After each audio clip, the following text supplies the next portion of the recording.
Les Anglais ont perdu leur reine, le tennis, lui, a perdu son roi. À moins que vous viviez dans une grotte ou bien en Auvergne, vous n'avez pas pu passer à côté de la nouvelle. Roger Federer prendra sa retraite à l'issue de la Laver Cup.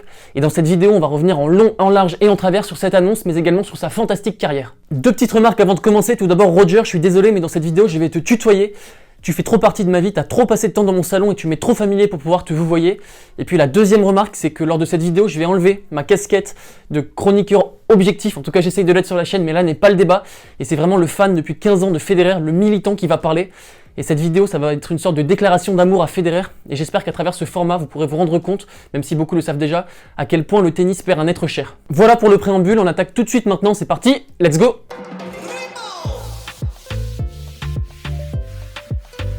Roger, tu laisses un immense vide dans le monde du tennis et plus généralement dans le monde du sport. L'annonce de ton départ jeudi dernier a constitué un vrai coup de tonnerre, un vrai choc pour tous les amoureux du jeu, tous les amoureux du tennis. Et ton départ constitue une immense perte pour le jeu. Tu es devenu une icône contemporaine. Ton palmarès, tes records et ton état d'esprit sur les cours mais également en dehors ont fait de toi un modèle pour les générations de fans à travers le monde et tu as changé le jeu à tout jamais. Personne, je dis bien personne, n'incarnera davantage le jeu que toi. Tu étais et tu resteras Monsieur Tennis avec ton style de jeu tout en légèreté, tout en finesse. Tu vas rester dans les mémoires pour ton amour du jeu, pour ton style fait d'aisance, de beauté, de silence. Tout chez toi semblait simple, semblait facile, semblait inné, ce qui bien sûr n'était pas le cas. Et tu as dansé sur tous les cours du monde, tu as ébloui de facilité, tu n'as jamais transpiré sur un court de tennis et personne ne t'égalera jamais dans l'esthétisme et pour ça tu laisseras une trace indélébile dans l'histoire du jeu. Tu es bien plus qu'un joueur de tennis, tu es un artiste qui a dépassé le cadre du tennis pour se fondre dans une mythologie. Tu as emmené les autres vers le haut, tu les as tirés vers le haut, tu as poussé Nadal et Djokovic dans ton sillage et tu resteras à jamais le premier à avoir repoussé les limites du jeu. Tu as fait éclore l'amour du tennis dans le cœur de millions de personnes, tu as fait germer la passion du jeu dans le cœur de millions d'enfants tels que Carlos Alcaraz ou moi, et puis tu as inspiré des générations entières de joueurs professionnels comme amateurs. Tu es le champion des champions, tu as conquis le cœur des fans à travers le monde, tu es un exemple de sportivité, de fair play. Même les sportifs professionnels se battaient pour avoir une photo à tes côtés. J'ai lu plein d'histoires lors des Jeux Olympiques où les plus grands sportifs du monde se battaient pour pouvoir poser à tes côtés.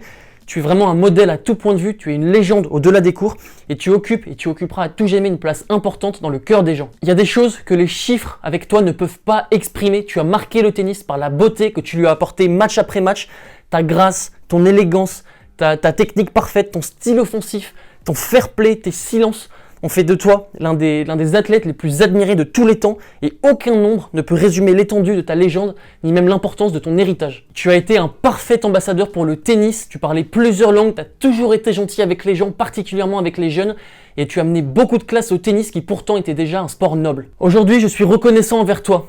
Jeudi dernier, lors de l'annonce de ta retraite, ça a été très compliqué à vivre, pour être honnête, j'en ai même pleuré et c'est la raison pour laquelle je tourne cette vidéo aussi tard sur la chaîne parce que j'avais peur de pleurer devant la caméra. Mais aujourd'hui, je voudrais vraiment t'exprimer toute ma gratitude. Je pense qu'il est temps d'être fier de tout ce que tu as accompli et non pas d'être triste pour l'annonce de ta retraite. Tu as été le plus beau modèle que j'aurais pu choisir tout au long de ma vie et être ton fan a été le plus grand honneur de ma vie. Je te remercie également pour toutes ces heures, non pas de tennis, mais d'art que j'ai visionné en te regardant car tu étais vraiment, vraiment un artiste. Je te remercie également pour m'avoir procuré les plus belles émotions de ma vie. Je n'ai jamais vécu de joie aussi intense qu'en te regardant, je pense bien sûr, notamment au 29 janvier 2017 lorsque tu as battu Rafael Nadal au terme d'une finale épique pour t'adjuger ton 18e Grand Chelem. Et j'espère revivre de telles émotions dans ma vie, mais je sais très bien que ça ne sera plus le cas d'un point de vue sportif. Et si je veux revivre de telles émotions, il faudra ou bien que je me marie, ou bien que j'ai un gosse. Tu m'as parfois fait rager, tu m'as parfois rendu fou, tu as perdu des matchs imperdables, des défaites cruelles qui m'ont fait pleurer pendant de longues journées. Je pense à Wimbledon 2008, Wimbledon 2019, Wimbledon 2016 aussi qui a été très dur, mais sache que je ne t'en veux pas. Ton style de jeu m'a fasciné tout au long de ma vie puisque tu étais un joueur complet qui prenait la balle très tôt avec aisance. Tu avais une couverture de terrain exceptionnelle, un jeu de jambes ouf, un service et un coup droit ahurissant, un revers d'une pureté folle, une volée au top, et te voir jouer était vraiment un régal. Au fur et à mesure des années, tu as su te réinventer et changer d'approche, changer ton style de jeu.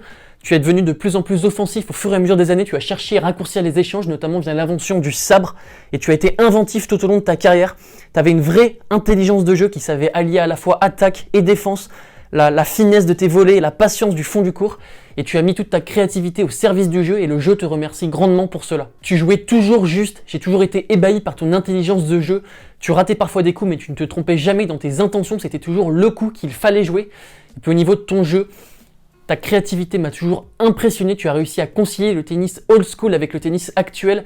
Le tennis old school, tu avais une grande part dans ton jeu qui était fait de service volé, de chip and charge. Et puis pour le tennis actuel, tu savais être brutal comme c'est le tennis actuel qui le demande.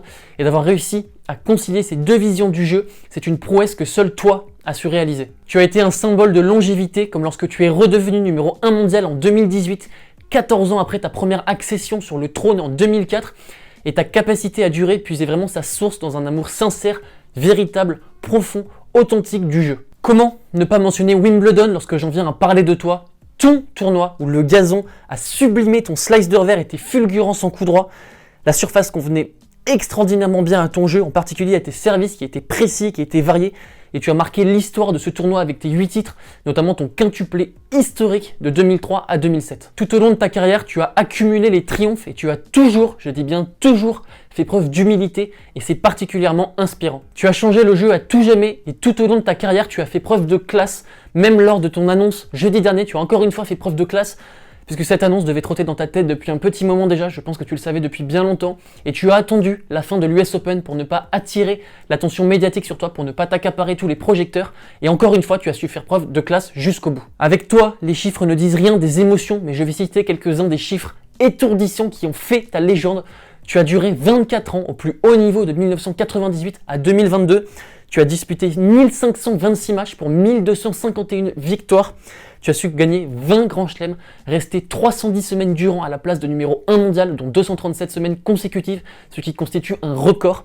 Tu as su remporter 28 Master 1000, 24 ATP 500, qui là aussi est un record. Conquérir 6 Masters de fin d'année, encore une fois un record. Une Coupe Davis en 2014, une médaille d'or aux Jeux Olympiques à Pékin en 2008 avec Stan Wawrinka, et puis également une médaille d'argent aux Jeux de Londres en 2012 à Wimbledon. Tu n'as jamais abandonné au cours de ta carrière et c'est la stat dont je suis le plus fier. Tu as fait preuve de classe tout au long de ta carrière. Il y a eu beaucoup de matchs où tu étais en mauvaise posture, où tu étais blessé, tu étais diminué et tu as toujours fait preuve de classe. Et le fait que tu n'aies jamais abandonné en 1526 matchs me rend extrêmement fier. En Grand Chelem, tu as atteint 10 finales de suite, 23 demi-finales consécutives, 36 quarts de finale consécutifs, série qui a pris fin en 2013, mais ça constitue 9 ans de présence continue en quart de finale de Grand Chelem. Tu as par ailleurs réalisé 2 quintuplés en Grand Chelem, tu es le seul joueur de l'histoire à l'avoir fait, c'était à Wimbledon et puis à l'US Open. En Grand Chelem, tu es le joueur qui a remporté le plus de matchs avec 369 victoires. Tu as plus de 100 victoires dans 2 tournois du Grand Chelem que sont Wimbledon et l'Open d'Australie. Tu as connu des séries de victoires impressionnantes, je pense à ta série sur gazon de 2003 à 2008 avec 65 victoires de suite, ta série sur dur en 2005 et 2006 avec 56 victoires de suite. En Grand Chelem, tu as su gagner, et c'est un record, 36-7 consécutives. Tu as su remporter de 2005 à 2006 17 finales de suite sur le circuit ATP. En 2006, tu as connu une série incroyable de 41 victoires consécutives. Et puis enfin, la dernière stat que je voulais mentionner, c'est que tu as, face au top 10 de 2003 à 2005, connu 24 victoires de rang. Tu as choisi de partir la semaine prochaine lors de la Lever Cup, une compétition qui t'est chère, que tu as créée notamment via ton agent Tony Godzik, une compétition encore une fois au service du jeu, où tu voulais vraiment chercher à honorer les légendes que sont Björn Borg, Rod Laver, John McEnroe. Et j'espère qu'on aura de très belles images lors de cette Lever Cup, je n'en doute pas. Tu devrais jouer normalement lors d'un double avec Rafael Nadal et ça promet de très belles images du côté de Londres. Personnellement, je suis dévasté à l'idée de ne pas pouvoir venir te voir puisque je comptais venir à Bâle. J'ai regardé les prix, c'est 45 000 € pour venir à Londres. Donc je compte sur vous les abonnés qui vont regarder cette vidéo pour me financer mon voyage et ma cagnotte Litchi. J'ai hâte d'être au week-end prochain, même si je sais que l'émotion sera présente au rendez-vous. Pour tous les fêtes fans, je m'inclus dedans, je pense qu'on va tous pleurer devant notre télé. Mais je te souhaite une magnifique sortie, j'espère que tu auras une sortie que tu mérites avec une cérémonie dingue.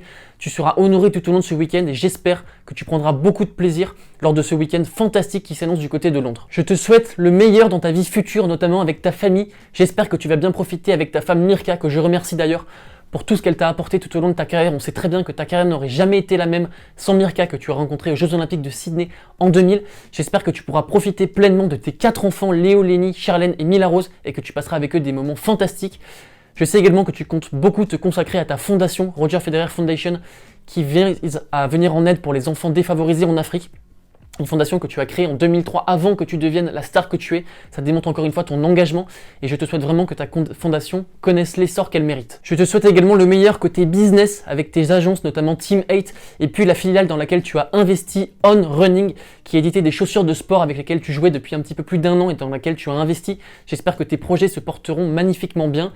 Également, j'aimerais beaucoup te revoir dans le monde du tennis, pourquoi pas en tant que directeur du tournoi de Bâle dans quelques années, ou bien en tant que capitaine de l'équipe de Suisse de Coupe Davis. Voilà Roger, c'est le moment de te dire au revoir. Encore une fois, j'aimerais te remercier pour tout ce que tu m'as apporté dans ma vie. Tu m'as tellement apporté toutes les valeurs que tu as véhiculées. Tu as été un modèle extraordinaire pour moi, le plus beau modèle auquel je pouvais m'identifier et je te remercierai jamais assez. Je sais pas quoi te dire en fait. Merci, c'est pas assez, c'est un mot minable pour quantifier tout ce que tu m'as apporté. Je commence à être ému. Voilà Roger, encore une fois, je te souhaite le meilleur. Je n'ai pas connu le tennis sans toi, je vais devoir m'y habituer. Ça va être très compliqué, mais sache que tu occuperas à tout jamais une place dans mon cœur. Adieu Roger, je t'aime.